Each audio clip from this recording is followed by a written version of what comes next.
Welcome to కలమ్స్ and రెడ్ myself మనకంట ఫిబ్రవరికి సంబంధించినటువంటి కరెంట్ అఫైర్స్లో భాగంగా part 1 finance commission of India అలానే 16th ఫైనాన్స్ కమిషన్ ఇచ్చినటువంటి రికమెండేషన్స్ ఏంటి ఇటువంటి అన్ని అంశాల గురించి మాట్లాడుకున్నాం. సో దట్ పార్ట్ 2లో ఇంకొన్ని అంశాల గురించి మాట్లాడదాం. మెయిన్గా మనకి విజన్ కరెంట్ అఫైర్స్లో భాగంగా అర్బనైజేషన్కి సంబంధించినటువంటి అంశాలను ఇక్కడ కవర్ చేయడం జరిగింది. వన్ థింగ్ మనం ఏంటంటే మోస్ట్లీ అటు గ్రూప్ 1 అలానే గ్రూప్ 2 పర్స్పెక్టివ్లో ఈ విజన్ ఐఏఎస్ కరెంట్ అఫైర్స్ని ఏ విధంగా ఉపయోగించాలి అనేటటువంటి అంశాన్ని దృష్టిలో పెట్టుకుని చదువుతున్నాం కదా. అండ్ ఆల్సో ప్రిలిమ్స్ ఓరియంటేషన్లో ఎక్కువగా చదవాలనేటటువంటి కాన్సెప్ట్తో ఈ సిరీస్ని కూడా స్టార్ట్ చేసాం కాబట్టి ఏవైతే ఈ కరెంట్ అఫైర్స్ ఉన్నాయో అవి మనం ప్రిలిమ్స్ ఓరియంటేషన్లో ఏ విధంగా చదువుకోవాలనే దాని గురించి మాట్లాడదాం. మెయిన్గా మనకి అర్బనైజేషన్ ఇన్ ఇండియా అనేటటువంటి అంశం ఎందుకు ఇచ్చాడు అంటే 2026-27కి సంబంధించినటువంటి యూనియన్ బడ్జెట్ ఏదైతే ఉందో దానికి సంబంధించి అర్బన్ లోకల్ బాడీస్కి సంబంధించి కొన్ని బడ్జెటరీ ప్రావిజన్స్ అయితే ఉన్నాయి. సో దాన్ని ఇంటర్లింక్ చేస్తూ ఈ ఎడిటోరియల్ ఈ మ్యాగజైన్లో ఈ అంశాన్ని కవర్ చేయడం జరిగింది. సో దట్ ఇక్కడ మనం ఏం చేద్దామంటే బడ్జెట్కి సంబంధించినటువంటి అంశాలు మనం ఎప్పుడైనా ఒకరోజు కంప్లీట్గా డిస్కస్ చేసుకుందాం. అంటే యూనియన్ బడ్జెట్ 2026-27 గురించి. సో దీన్ని మళ్ళీ ప్రత్యేకంగా ఇక్కడ కవర్ చేసుకోవాల్సిన అవసరం లేదు. అయితే ఇక్కడ మెయిన్గా మనకి అర్బనైజేషన్ అర్బన్ డెవలప్మెంట్కి సంబంధించి పట్టణ అభివృద్ధికి సంబంధించి ప్రభుత్వ పథకాలు ఏవైతే ఉన్నాయో వాటిని ఖచ్చితంగా చూసుకోవడానికి ట్రై చేయండి. For example smart city mission, ఇది very very important for group 1 mains. Smart city mission గురించి ఖచ్చితంగా చదవండి. అంటే నేను ఇక్కడ మెయిన్గా అర్బన్ డెవలప్మెంట్కి సంబంధించి ఏవైతే స్కీమ్స్ ఉన్నాయో వాటి గురించి మాట్లాడుతున్నాను.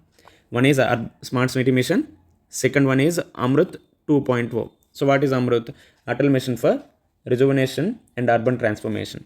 ఆ తర్వాత స్వచ్ఛ భారత్ మిషన్ అర్బన్, దీంతోపాటు ప్రధానమంత్రి ఆవాస్ యోజన అర్బన్, దీంతోపాటు లైవ్లీహుడ్ని దృష్టిలో పెట్టుకుని national urban livelihood mission, last but not least managing urbanization division of NITI Aayog. So నీతి ఆయోగ్ కూడా అర్బనైజేషన్కి సంబంధించి ఈ అంశాన్ని ఈ ఇనిషియేటివ్ని తీసుకురావడం జరిగింది. సో మెయిన్గా మనకి ఇటువంటి స్కీమ్స్ అనేవి చాలా వరకు ఇంపార్టెంట్. సో అర్బనైజేషన్కి సంబంధించి అర్బన్ డెవలప్మెంట్కి సంబంధించి ఉన్నటువంటి ఇనిషియేటివ్స్ ఇవి. అండ్ ఆల్సో ఈ అర్బనైజేషన్ అనేది ఏదైతే ఉందో ఇది గ్రూప్ 1 మెయిన్స్ పర్స్పెక్టివ్లో ఎస్ఐకి చాలా ఇంపార్టెంట్. అక్కడ మీరు ఏం చూస్తారంటే అర్బనైజేషన్కి సంబంధించినటువంటి కీ ఫ్యాక్ట్స్ ఏవైతే ఉన్నాయో అవి చూడండి. దాంతోపాటు దీని యొక్క ఇంపార్టెన్స్ కావచ్చు, దీని యొక్క సిగ్నిఫికెన్స్ ప్రాముఖ్యత ఏంటనేది చూసుకోవాల్సిన అవసరం ఉంది. సో మనకి ప్రిలిమ్స్ పాయింట్ ఆఫ్ వ్యూలో అంత ఇంపార్టెంట్ కాదు. దెన్ ఆల్సో ప్రజెంట్ ఉన్నటువంటి కీ ఇష్యూస్ ఏంటి అర్బనైజేషన్లో, లైక్ అర్బన్ పారాడాక్స్ కావచ్చు, దీంతోపాటు urban mobility, waste and cleanliness కావచ్చు, రైట్. ఇటువంటివి అంటే ఇండియన్ సిటీస్లో చాలా వరకు ఇన్ఫార్మలైజేషన్ ఇంక్రీజ్ అయింది, గవర్నెన్స్ అనేది ఫ్రాగ్మెంటెడ్గా ఉంది. And also urban local bodies ఏవైతే ఉన్నాయో అవి కూడా కంప్లీట్గా దానికి ప్రాపర్గా పవర్స్ ఇవ్వకపోవడం, మోస్ట్లీ ఫైనాన్షియల్ డిపెండెన్సీ ఎక్కువగా అవ్వడం, ఇవన్నీ కూడా మేజర్ ఇష్యూస్. సో ఇలా ఆ ఇష్యూస్ ఏంటని చూసుకోండి. దెన్ ఎటువంటి measures government of India and also state governments తీసుకున్నాయి అనేది కూడా చూడండి. దీంతోపాటు ఎటువంటి మెజర్స్ తీసుకోవాలి అనేది కూడా చూడండి. మెజర్స్ ఏం తీసుకుంది అనేది గవర్నమెంట్ ఆఫ్ ఇండియా, అలానే ఏ విధమైనటువంటి రీఫార్మ్స్ తీసుకురావాలి అనేది కూడా మనం ఇక్కడ సూచించాలి. సో ఆ విధంగా మీరు మెయిన్స్ పాయింట్ ఆఫ్ వ్యూలో చూసుకోండి. తర్వాత next news, rural transformation through decentralisation. ఈ అంశం కూడా మెయిన్గా బడ్జెట్ సంబంధించినటువంటి అంశాలను ఇంటర్లింక్ చేస్తూ ఇచ్చాడు కాబట్టి సో దట్ మనం బడ్జెట్కి సంబంధించినటువంటి అంశాలు చదివేటప్పుడు కంప్లీట్గా డిస్కస్ చేద్దాం. సో యూనియన్ బడ్జెట్లో రూరల్ డెవలప్మెంట్కి సంబంధించి ఎంత బడ్జెట్ అలొకేషన్ చేశారు అనేది, దీంతోపాటు రూరల్ ట్రాన్స్ఫర్మేషన్ దృష్టిలో పెట్టుకుంటే ఫైనాన్స్ కమిషన్ ఆఫ్ ఇండియా ప్రత్యేకంగా 16th ఫైనాన్స్ కమిషన్ ఎంతవరకు ఫండ్స్ని అలొకేట్ చేయడం జరిగింది. దీంతోపాటు ఇక్కడ డీసెంట్రలైజేషన్ అన్నాం కదా. సో ఈ డీసెంట్రలైజేషన్ దృష్టిలో పెట్టుకుంటే మెయిన్స్ పాయింట్ ఆఫ్ వ్యూలో what is meaning of decentralisation, అలానే దీనికి సంబంధించినటువంటి రాజ్యాంగ అంశాలు ఏవైనా ఉన్నాయా, కాన్స్టిట్యూషనల్ ప్రావిజన్స్ ఏవైనా ఉన్నాయా, ఏమున్నాయి కాన్స్టిట్యూషనల్ ప్రావిజన్స్ అంటే 73rd and 74th constitutional amendment act. Then article 40. So article 40 అని చెప్తుంది states to take steps to organize village panchayats and endow them with necessary powers and authority అని చెప్పింది కదా. సో దీని ప్రకారమే కదా పంచాయతీలను కూడా ఏర్పాటు చేయడం జరిగింది. Then also 7th schedule separation of పవర్స్లో కూడా మనకి ఈ డీసెంట్రలైజేషన్కి సంబంధించినటువంటి అంశాలు ఇచ్చారు. ముఖ్యంగా పంచాయతీ ఏ లిస్టులో ఉంటుంది కింద కామెంట్ చేయండి, పంచాయతీ అనేది ఏ లిస్టులో ఉంటుంది అనేది. దీంతోపాటు డీసెంట్రలైజేషన్కి సంబంధించి కొన్ని కమిటీస్ కూడా ఉన్నాయి కదా. ఏంటంటే అవి బల్వంత్ రాయ్ మెహతా కమిటీ 1957లో ఏర్పాటు చేశారు. ఇందులో ముఖ్యంగా 3 tier సిస్టమ్ని రికమెండ్ చేయడం జరిగింది. దెన్ ఆ తర్వాత ఇంకొక ముఖ్యమైనటువంటి కమిటీ అంటే అశోక్ మెహతా కమిటీ. దీన్ని ఎప్పుడు ఎస్టాబ్లిష్ చేశారు? 1977లో. బల్వంతరాయ్ మెహతా కమిటీ 1957లో ఏర్పాటు చేస్తే 3 టైర్ సిస్టమ్ని రికమెండ్ చేస్తే అశోక్ మెహతా కమిటీ 2 టైర్ సిస్టమ్ని మనకి రికమెండ్ చేయడం జరిగింది. ఈ అంశాలన్నీ మనం పాలిటీ సిరీస్ మనం చేస్తున్నాం కదా, ఇండియన్ పాలిటీ రోజుకో ఆర్టికల్ సిరీస్లో భాగంగా అనేసి. సో అందులో మనం మళ్ళీ పంచాయతీకి సంబంధించినటువంటి ప్రావిజన్స్ ఏవైతే ఉన్నాయో అప్పుడు వీటిని ఇంకా కంప్లీట్గా అనాలిసిస్ చేసుకుందాం. సో ఇఫ్ ఇన్ కేస్ అంటే మెయిన్గా ఈ అంశాలన్నీ కూడా కరెంట్ ఈవెంట్స్లో ఉన్నాయి కాబట్టి కాంటెంపరీ ఈవెంట్స్ని ఇంటర్లింక్ చేస్తూ మనకి ప్రశ్నలు అడుగుతారు కాబట్టి ముఖ్యంగా డీసెంట్రలైజేషన్ అన్నామంటే పాలిటీ యాంగిల్లో, గవర్నెన్స్ యాంగిల్లో మనం 73rd 74th constitutional amendment acts గురించి అండ్ ఆల్సో దీనికి వచ్చేటటువంటి ఫైనాన్షియల్ రిలేటెడ్ ఆస్పెక్ట్స్ ఇవన్నీ కూడా చూసుకోవాలి. సో ముఖ్యంగా 73, 74 రాజ్యాంగ సవరణలు. దీని తర్వాత మెయిన్స్ ఓరియంటేషన్లో ఈ అంశాలు important. That means significance of decentralisation అని, రీసెంట్గా డీసెంట్రలైజేషన్ దృష్టిలో పెట్టుకుంటే ఎటువంటి ఇనిషియేటివ్స్ తీసుకొచ్చారు అనేసి ఇటువంటివన్నీ కూడా మనకి ఇంపార్టెంట్. దీంతోపాటు ఇష్యూస్ కూడా చూసుకోవాలి. ఇది మెయిన్గా mains point of view important ఏంటంటే, సో ఈ డీసెంట్రలైజేషన్ అనేటటువంటి అంశం ఏదైతే ఉందో, వికేంద్రీకరణ అనేటటువంటి అంశం ఏదైతే ఉందో ఇది మెయిన్స్ పాయింట్ ఆఫ్ వ్యూలో చాలా ఇంపార్టెంట్. సో ఏం చూడాలి, what is the meaning of decentralisation, అసలు వికేంద్రీకరణ అంటే ఏంటి అనేది, దీంతోపాటు సిగ్నిఫికెన్స్ ఏంటి, డీసెంట్రలైజేషన్ వస్తే రూరల్ ట్రాన్స్ఫర్మేషన్ ఏ విధంగా అవుతుంది, దాని యొక్క ప్రాముఖ్యత ఏంటి అనేది, అలానే గవర్నమెంట్ ఆఫ్ ఇండియా కావచ్చు ఇటు స్టేట్ గవర్నమెంట్స్ డీసెంట్రలైజేషన్ దృష్టిలో పెట్టుకొని ఏ విధమైనటువంటి ఇనిషియేటివ్స్ తీసుకొచ్చారు అనేది చూసుకోవాలి. ఫర్ ఎగ్జాంపుల్ ఇనిషియేటివ్స్ అంటే ఏవైతే ఎకనామిక్ అండ్ సోషల్ ఇండికేటర్స్ ఉన్నాయో అవి చాలా వరకు ఇంప్రూవ్ అయ్యాయి. ఇదంతా కూడా సిగ్నిఫికెన్స్లో వస్తుంది. బట్ రీసెంట్ ఇనిషియేటివ్స్ అంటే రాష్ట్రీయ గ్రామ్ స్వరాజ్ అభియాన్ అనేది. సో ఇది మెయిన్గా ఒక సెంట్రల్ స్పాన్సర్ స్కీము 2022-23 నుంచి ప్రారంభించారు. ముఖ్యంగా పంచాయత్ రాజ్ ఇన్స్టిట్యూషన్స్ ఏవైతే ఉన్నాయో అక్కడ కెపాసిటీ బిల్డింగ్ ఇవ్వాలనేటటువంటి ఉద్దేశంతో ఈ రాష్ట్రీయ గ్రామ్ స్వరాజ్ అభియాన్ అనే వాటిని ప్రారంభించడం జరిగింది. దీంతోపాటు ఈ గ్రామ్ స్వరాజ్ అలానే ఫిస్కల్ డీసెంట్రలైజేషన్, ప్రత్యేకంగా మనకి ఫైనాన్స్ కమిషన్ ఏదైతే ఉందో అవి చాలా వరకు ఫండ్స్ని అలొకేట్ చేయడం జరుగుతుంది.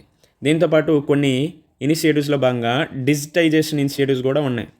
అవేంటంటే mission mode project on e panchayats, then also very important Swamitva scheme, then Namo drone Didi scheme.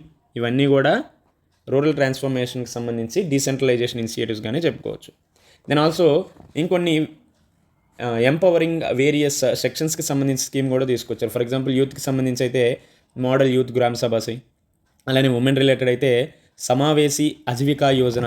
So ఇది NRLM నేషనల్ రూరల్ లైవ్లీహుడ్ మిషన్లో భాగంగా మహిళల కోసం సమావేశీ అజీవికా యోజన అనే దాన్ని తీసుకొచ్చారు.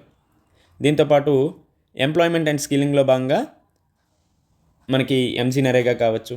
దీంతోపాటు Viksit Bharat guarantee for Rozgar and Ajeevika mission act 2025ని తీసుకొచ్చారు. సో మనకి MG నరేగా స్థానంలోనే ఈ చట్టాన్ని అయితే తీసుకురావడం జరిగింది. దీంతోపాటు దీన్ దయాల్ ఉపాధ్యాయ్ గ్రామీణ్ కౌశల్ యోజన, ముఖ్యంగా స్కిల్ ట్రైనింగ్ని దృష్టిలో పెట్టుకుని ఈ పథకాన్ని కూడా అమలు చేయడం జరుగుతుంది. ఇవన్నీ కూడా డీసెంట్రలైజేషన్కి సంబంధించి government of India, state governments తీసుకొచ్చిన ఇనిషియేటివ్స్.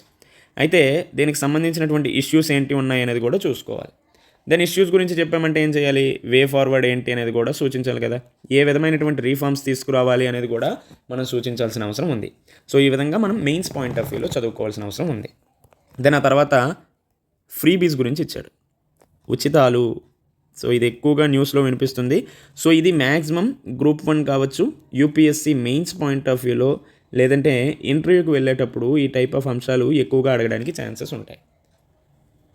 సో రీసెంట్గా ఒక సుప్రీంకోర్టు కొన్ని అంశాలను కూడా రైజ్ చేయడం జరిగింది. ఈ ఫ్రీబీ కల్చర్ ఏదైతే ఉందో అది ఏ కేసులో అంటే Tamil Nadu power distribution corporation limited versus union of India కేసులో ఈ ఫ్రీబీ కల్చర్ ఏదైతే ఉందో, ముఖ్యంగా రాష్ట్రాల్లో అందిస్తున్నటువంటి ఈ ఉచిత పథకాలకు సంబంధించి రీసెంట్గా సుప్రీంకోర్టు కొన్ని కన్సర్న్స్ని అయితే రైజ్ చేయడం జరిగింది. ముఖ్యంగా ఏ అంశాల గురించి మాట్లాడిందంటే ఈ డైరెక్ట్ క్యాష్ ట్రాన్స్ఫర్ స్కీమ్ ఏవైతే ఉన్నాయో వాటి గురించి ప్రత్యేకంగా మాట్లాడడం జరిగింది. So without distinction between those who can and cannot afford certain services may disincentivise work and earning with dignity and self respect. దీంతోపాటు indiscriminate largesse funded by tax payers could undermine physical discipline. అంటే tax payers ఏవైతే డబ్బులు ఇస్తున్నారో దీన్ని ఇలా ఉచిత పథకాల కింద ఇచ్చారంటే ఖచ్చితంగా ఫిజికల్ డిసిప్లిన్ పోతుంది. అండ్ ఆల్సో ట్యాక్స్ పేయర్స్ ఎవరైతే ఉన్నారో వాళ్ళు కూడా ఒక ఆలోచన ధోరణి మారడానికి ఛాన్సెస్ ఎక్కువగా ఉంటాయి అనేసి చెప్పింది. అండ్ ఆల్సో స్టేట్స్ ఏవైతే ఉన్నాయో ఇవి లాంగ్ టర్మ్ డెవలప్మెంట్ ప్లాన్స్ మీద దృష్టి పెట్టాలి, అంతేగాని ఎలక్షన్ ప్రామిసెస్ మీద ఎక్కువగా దృష్టి పెట్టకూడదు అనేసి సుప్రీంకోర్టు ఈ అంశాలను అయితే, ఈ అబ్జర్వేషన్స్ని అయితే హైలైట్ చేయడం జరిగింది.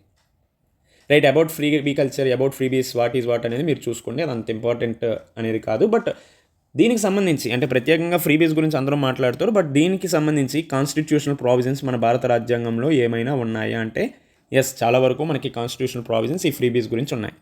One is article 38, article 39 and article 41. Article 38 ఏం చెప్తుంది? The state to secure A social order for the promotion of the people. 39 ఏం చెప్తుంది? Ensure men and women have adequate means of livelihood. So అందరికీ adequate means of livelihood అనేది అందించాలి, men అవ్వచ్చు ఉమెన్కి అయినా. And also concentration of wealth ఏదైతే ఉందో దాన్ని ప్రివెంట్ చేయాల్సినటువంటి అవసరం ఉంది. సంపద కేంద్రీకృతం చాలా వరకు అవుతుంది కదా, దాన్ని తగ్గించాల్సినటువంటి అవసరం కూడా ఉందనేసి మనకి ఆర్టికల్ 39 చెప్తుంది. అలానే ఆర్టికల్ 41లో రైట్ టు వర్క్, పని పొందేటటువంటి హక్కు అందరికీ ఉన్నది అనేసి ఆర్టికల్ 41లో చెప్పారు. And also to education and to public assistance in certain cases అనేది కూడా మనకి ఆర్టికల్ 41లో చెప్పడం జరిగింది. దీంతోపాటు మనకి సుప్రీంకోర్టు జడ్జిమెంట్ కూడా ఉంది. ఏంటంటే సుబ్రహ్మణ్యం బాలాజీ కేసులో 2013లో సుప్రీంకోర్టు ఏం చెప్పిందంటే SC upheld distribution of colour TVs and laptops etcetera to deserving persons as consistent with DPSP, so that colour టీవీలు ల్యాప్టాప్లు డిస్ట్రిబ్యూషన్ ఏదైతే చేస్తుందో అది కరెక్టే అనేసి మనకి ఈ సుబ్రహ్మణ్యం బాలాజీ కేసులో చెప్పడం జరిగింది. And also section 123 of representation of peoples act 1951లో భాగంగా ఏం చెప్పిందంటే it prohibits bribery defined as any gift offer or promise by a candidate or their agent to induce an electoral to votes అనేసి ఈ సెక్షన్ 123 గురించి కూడా చెప్పడం జరిగింది. సో ఇవన్నీ కూడా mains point of view important, so that మనం ప్రత్యేకంగా ఈ ఫ్రీబీస్ గురించి మెయిన్స్ యాంగిల్లో డిస్కస్ చేసేటప్పుడు దీనికి సంబంధించినటువంటి పాజిటివ్స్ ఏంటి, నెగిటివ్స్ ఏంటి అనేసి చూసుకుందాం. రైట్, ఆ తర్వాత ఇంకొన్ని అంశాల గురించి మనం ఫర్దర్గా వచ్చేటటువంటి వీడియోస్లో డిస్కస్ చేసుకుందాం. మోస్ట్లీ ఇక్కడి నుంచి డైలీ పెట్టడానికి కూడా ట్రై చేస్తా. సో ఇఫ్ ఇన్ కేస్ ఏమైనా డౌట్స్ ఉంటే కామెంట్ సెక్షన్లో తెలియజేయండి. Thank you.